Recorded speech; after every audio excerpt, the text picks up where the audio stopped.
Why is Allah not removing your feelings for them? You've begged Allah. You've cried in sujud. You've tried distracting yourself, cutting ties, deleting their number. Yet your heart still aches for them no matter what you do. They still occupy your mind. Is this a sign from Allah? Is it a punishment? Is it a hidden message that they are meant for you? Or is it something deeper? What if I told you that the reason you still feel this way has nothing to do with them and everything to do with what Allah is trying to teach you? What if the attachment isn't about love at all, but about a powerful hidden lesson you are meant to learn before your destiny unfolds? Stay with me until the end, because what you are about to hear will shift your entire perspective on why Allah is keeping this feeling in your heart, and when you finally understand it, you will be free. Lesson 1. The echo of a past prayer.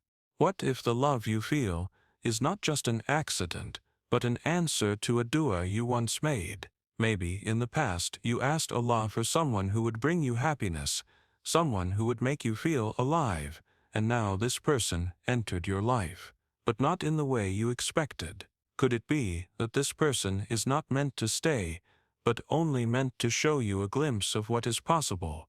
What if their role in your life was to teach you what your heart truly needs, so you can recognize the right one when they arrive? Lesson 2. The unfinished chapter from another life. There are moments in life when you meet someone and it feels like you've known them forever. There's an unspoken familiarity, a deep connection that doesn't make sense. You might feel drawn to them in a way you can't explain, as if your souls already recognize each other. This feeling is real, and it's something the Prophet, peace be upon him, spoke about when he said, "Souls are like recruited soldiers. Those that knew each other before recognize each other in this world." Sahih Muslim. Before we were born into this world, our souls existed in a realm known as Alam al-Arwah, the world of souls.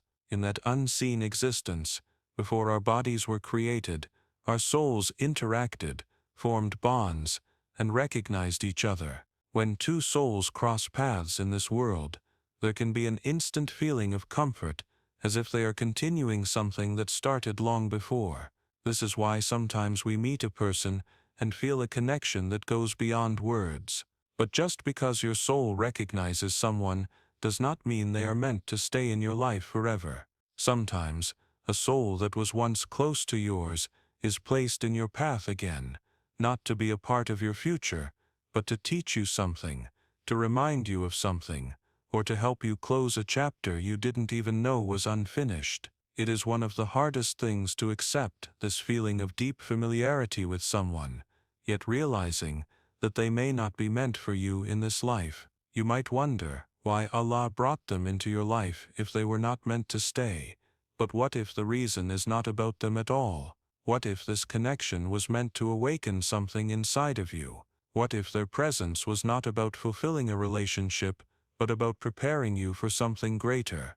The test comes when we try to force a story to continue when it was only meant to be a chapter. Just like a traveler you meet on the road, some people are only meant to walk with you for a short distance before their path, and yours must separate. The mistake we make is believing that every deep connection must lead to something permanent, but in reality, some connections exist only to serve a purpose in our growth. It is painful to let go, especially when it feels like your soul is saying, "I know you," but Allah, in His wisdom, does not make mistakes. If someone was truly written for you, you would never have to force them to stay. If they were meant to be by your side, Allah would make it easy. And if they are not, no amount of love, dua, or longing can change that. Rather than questioning why this bond was placed in your life, ask yourself, what was I meant to learn from it? Perhaps it was to show you the depth of your own heart, to teach you patience, or to prepare you for someone even more suited to your journey. The past connection between two souls does not guarantee a shared future. Sometimes the wisdom of separation is greater than the comfort of togetherness, and when you learn to surrender to Allah's plan, you will find peace in knowing that no soul will ever be separated from what is truly meant for it. Lesson 3. The person is not the gift. The lesson is Lesson 4. The pain is there to wake you up. There are moments in life when we pray for something with all our heart. We beg Allah for happiness, for companionship, for a person who will bring peace into our lives. Then one day we meet someone, and it feels like an answered dua. Everything about them seems right. The way they make us feel, the way they understand us, it all seems too perfect to be a coincidence. So we hold on to them tightly, thinking, this must be my gift from Allah. This must be what I was praying for. But then something happens. The connection begins to fade, or obstacles arise that make being with them impossible. No matter how much effort we put in, the situation refuses to work out. Suddenly, the very thing that once felt like a blessing now feels like a painful test. We ask, why would Allah bring this person into my life only to take them away? Why would He place love in my heart only to make it impossible to be with them? But what if we have misunderstood the gift? What if the true blessing was never the person, but the lesson they came to teach? Imagine being given a beautifully wrapped box. You hold it in your hands, excited to see what's inside. But when you open it, you don't find the gift you expected. Instead, you find a letter that says, this was never about the gift. This was about preparing you for something greater. In life, we often mistake means for ends. We assume that if someone enters our life and makes us feel happy, they must be the blessing. But sometimes, Allah sends people as a means to transform us, not as the final gift, but as the lesson that prepares us for what's truly written for us. Think of Musa alayhi salam and Al-Khidr. Musa alayhi salam traveled a long distance full of hardship to learn from Al-Khidr, but after 3 encounters, their journey together had to end. The lessons were complete, the wisdom was passed down, and Musa alayhi salam had to continue forward. What if the person you are holding on to so tightly was never meant to stay, but was only meant to teach you something that would shape your future? Maybe they were placed in your life to awaken something inside you, to show you the kind of love you need, the kind of patience you lack, or the kind of strength you never knew you had. Maybe they were meant to highlight your weaknesses, to show you what you must work on before you can truly be ready for the one Allah has written for you. It's painful when we believe we have found something beautiful, only to watch it slip away. But Allah never takes without a purpose. Every person you meet, every emotion you experience, every love you feel, it is all shaping you, preparing you for something greater. If you find yourself clinging to a person, ask yourself, what am I truly holding on to? Is it the person themselves, or the emotions they made me feel? Because emotions can be recreated, love can be found again, but the lessons, those are unique, those are priceless, those are what will stay with you forever. Instead of asking, why did this person leave? Ask, what did they teach me? What did Allah want me to learn from this? If you can find that answer, you will realize that nothing was ever lost, because while the person may have left, the lesson will remain, and that lesson is what will prepare you for the true blessing that is still on its way. Sometimes, what you think was the gift was only the preparation for what is yet to come, and when you finally receive what is truly meant for you, you will look back and understand why Allah had to take this one away. There are moments when the pain of missing someone becomes unbearable. It lingers in your chest, a constant weight that refuses to lift. You feel trapped between memories and reality, between longing and acceptance. You make dua for the pain to disappear, but it stays. You beg Allah to remove the feelings, but they persist. And so you ask yourself, why? Why is this pain still here? If this person is not meant for me, why won't Allah take these emotions away? But what if the pain is not here to break you, but to wake you up? There is something unique about emotional pain. It is one of the only things that forces a person to reflect deeply, to ask questions they never would have asked, and to turn to Allah in ways they never have before. Think about it.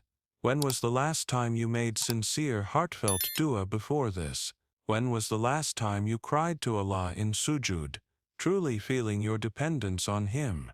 When was the last time you sat alone, evaluating your life, your choices, and your connection with Allah? For many people, the most powerful spiritual awakenings come not through comfort, but through heartbreak. Sometimes, Allah allows pain to enter your life, not to punish you, but to shift your focus. He allows your heart to feel heavy, not because He enjoys your suffering, but because He knows that without this pain, you might never have turned back to Him in the way you need to. Pain has a way of stripping away distractions. When you are suffering, you realize that nothing in this world, no person, no attachment, no relationship, can fill the void that exists within you, except Allah. There is a saying, sometimes Allah allows your heart to break so deep that only His presence can fill the cracks. This is why some of the greatest believers went through the deepest pain. Look at the Prophet, peace be upon him. He lost his beloved wife Khadijah, his uncle Abu Talib, and many of his closest companions. He was rejected by his own people, insulted, abandoned, and forced to leave his home in Makkah. Yet every hardship only brought him closer to Allah. The more the world broke him, the stronger his heart became in its connection with his Creator. And this is the same for you. The pain is not here to destroy you. It is here to remove the veil that was covering your heart. It is here to show you what truly matters. It is here to remind you that this world and its attachments are temporary, but your relationship with Allah is eternal. So instead of asking, "Why is this happening to me?" ask, "What is this pain trying to teach me?" Maybe it is showing you that you placed too much of your happiness in someone else, instead of placing it in Allah. Maybe it is waking you up to the reality that you were making this person your emotional home, when only Allah should be your refuge. Maybe it is forcing you to slow down, to detach from the dunya, and to turn back to your purpose in this life. Pain is uncomfortable. It makes us restless, desperate for relief. But relief does not come from running away from it. Relief comes from understanding it. And when you truly understand why Allah placed this pain in your heart, you will begin to see that it was never meant to harm you. It was meant to heal you. Lesson 5. The illusion of meant to be. There is a powerful belief that many of us hold on to, this idea that if we feel something deeply enough, if a connection is strong enough, then it must be meant to be. We convince ourselves that certain people come into our lives because they are destined to stay, that the emotions we feel for them are proof that they are part of our future, and so we attach ourselves to this idea, shaping our dreams and expectations around it. But what if the very thing you believe is meant to be is actually an illusion? The truth is, our emotions can be deceptive. Our minds have a way of creating stories that don't always align with reality. Just because something feels right doesn't always mean it is right. Just because someone feels like home doesn't mean they are meant to be your permanent home. Think about the story of Musa alayhi salam and Al-Qidr. Musa alayhi salam was a prophet of Allah, full of knowledge and wisdom. Yet even he could not comprehend the deeper plan that was unfolding before him. He thought he understood what was right and wrong. He thought he knew how things should be. But every time he questioned Al-Qidr's actions, whether it was breaking the boat, killing the young boy, or rebuilding a wall in a town that had rejected them, he was proven wrong. The wisdom was hidden from him until the very end. This is the reality of our own lives. We think we know what is best for us. We think we can determine who is meant for us, based on how we feel. But Allah sees what we cannot see. He knows what is hidden, and sometimes what feels like destiny is actually just a test, a lesson meant to refine us, not define our future. One of the biggest traps we fall into is mistaking attachment for fate. We think, if I feel this strongly, then surely it must be written for me. But feelings alone are not proof of destiny. If something is truly written for you, you will not have to chase it. You will not have to struggle to make it work. What is truly meant for you will unfold naturally in a way that brings peace, not turmoil. This is why Allah sometimes removes people from our lives, even those we thought were irreplaceable. He knows that if they remained, they would limit us in ways we do not yet understand. He knows that our attachment to them may be preventing us from receiving something far greater. Imagine two people walking on a road together for a while. Their paths are aligned. They walk side by side, sharing the journey, believing they are headed in the same direction. But at some point, the road splits. One person is meant to go left, and the other is meant to go right. No matter how much they want to continue together, their destinations are different. If they try to force it, they will only delay their true journey. This is how it is with people in our lives. Some are meant to walk with us for a season, not a lifetime. Some are meant to teach us, not to stay with us. And when the time comes to part ways, it is not because the love wasn't real. It is because Allah, in His infinite wisdom, knows that keeping them in your life would prevent you from reaching the place you are truly meant to be. Lesson 6. The Test of Hidden Attachments. How many times in life have we held on to something, believing it was the best we could have, only to later discover that Allah had something even better waiting for us? How many times have we looked back at a situation we once cried over, only to later realize it was a blessing in disguise? This is why we must be careful not to let our emotions dictate our belief in what is meant to be. Instead, we must look for the signs of true destiny. If something is meant for you, Allah will make it easy, not forceful. If something is meant for you, it will bring you closer to Him, not distract you from Him. If something is meant for you, it will align with your purpose, not pull you away from it. Sometimes, what you are holding on to is not your destiny. It is just a moment in your story that was meant to pass, and the longer you cling to the illusion of what could have been, the more you delay what is truly waiting for you.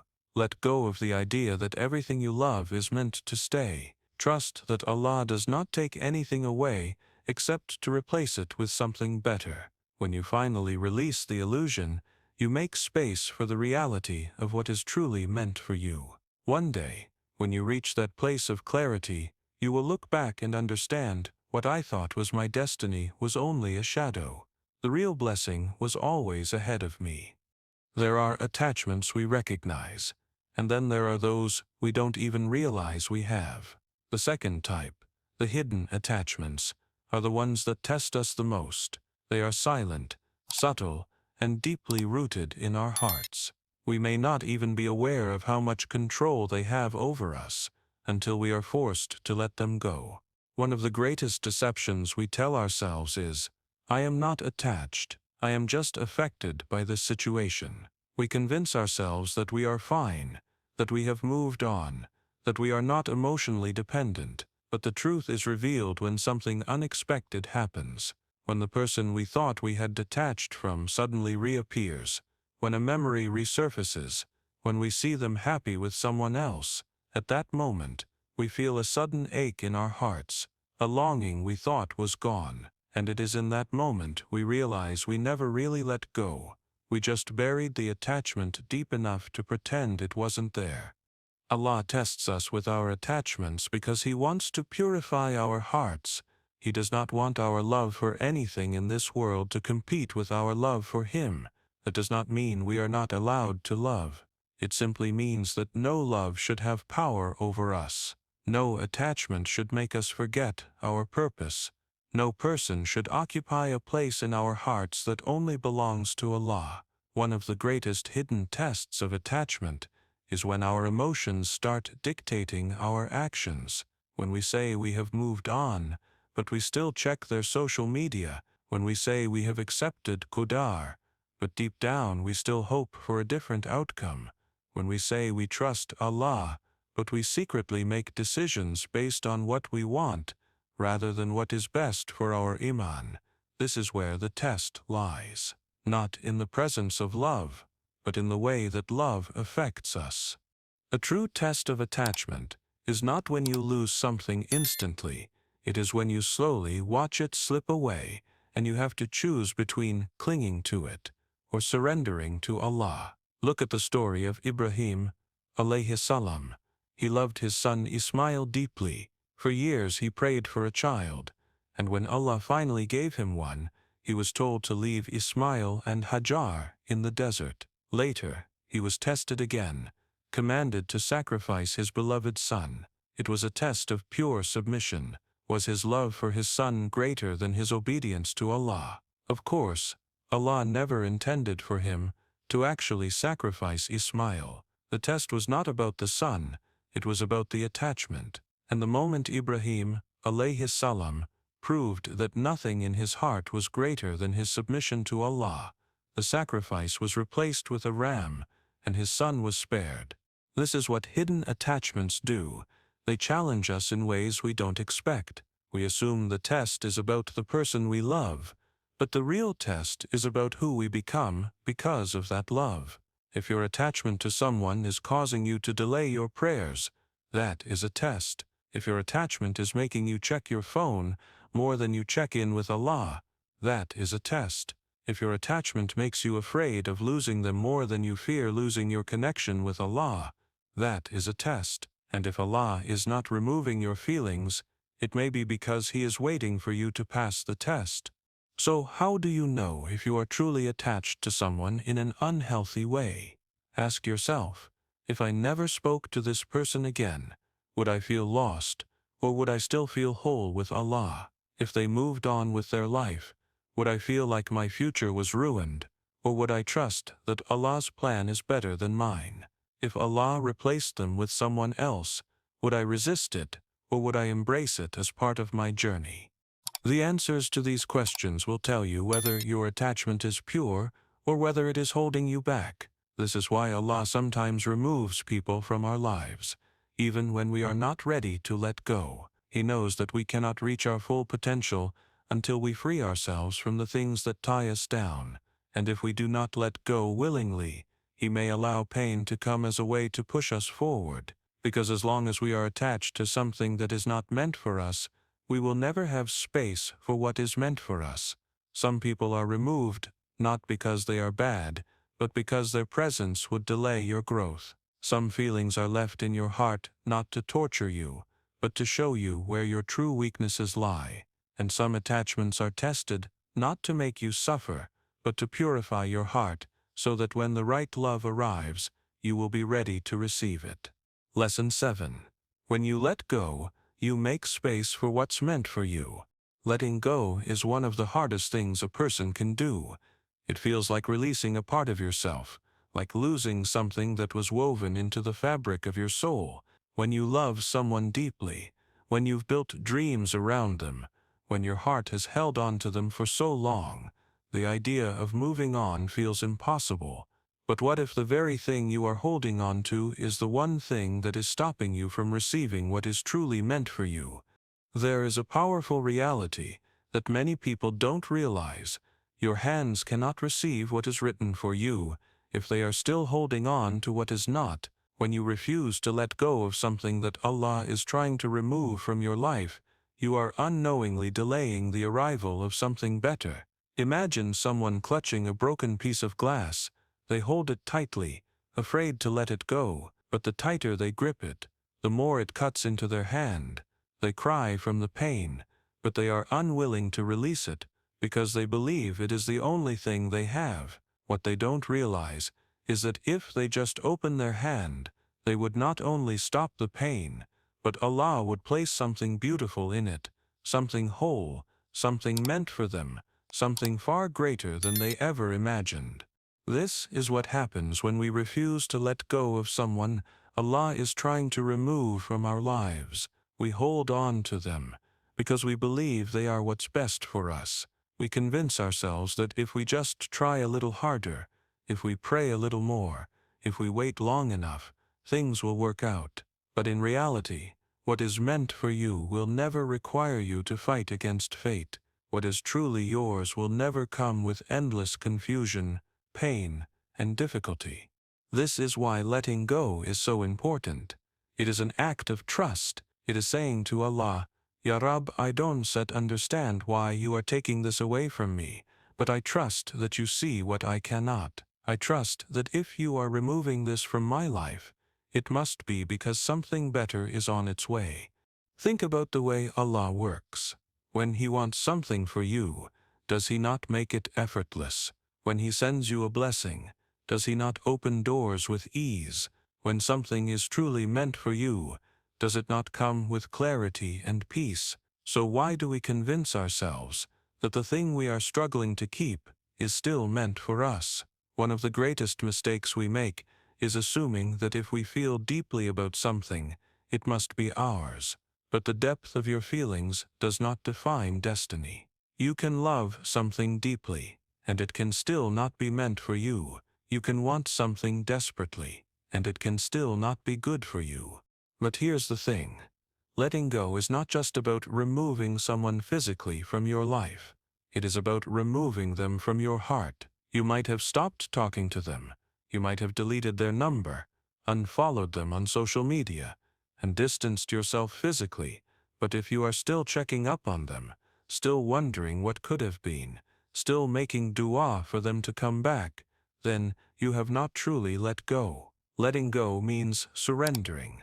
It means no longer questioning why things didn't work out. It means no longer looking for signs, no longer hoping for things to change, no longer holding on to the idea of them. It means accepting that if Allah had wanted this person to be in your life, they would have been. There's an important truth we often forget. Allah will never let what is truly meant for you pass you by. If something is written for you, it will find you at the right time, in the right way, with the right ease. And what is not written for you, no matter how much you chase it, no matter how much you fight for it, no matter how much you tower you make, it will slip away, not because Allah is punishing you, not because your dua was rejected, but because He loves you too much to give you something that is not meant to be yours. And when you finally do that, when you finally release the weight of what was never meant to be, you make space for something far greater. How many times in life have you held on to something, believing it was the best thing for you, only to later realize that Allah had something far better planned? How many times have you cried over losing something, only to find peace in what Allah replaced it with? This is how His mercy works. He does not take away except to give something better. He does not close a door except to open a greater one. And sometimes He does not answer your dua the way you want, because He is preparing something far greater than what you are asking for. But you will never be able to receive it if your hands are still full of what He has asked you to let go of.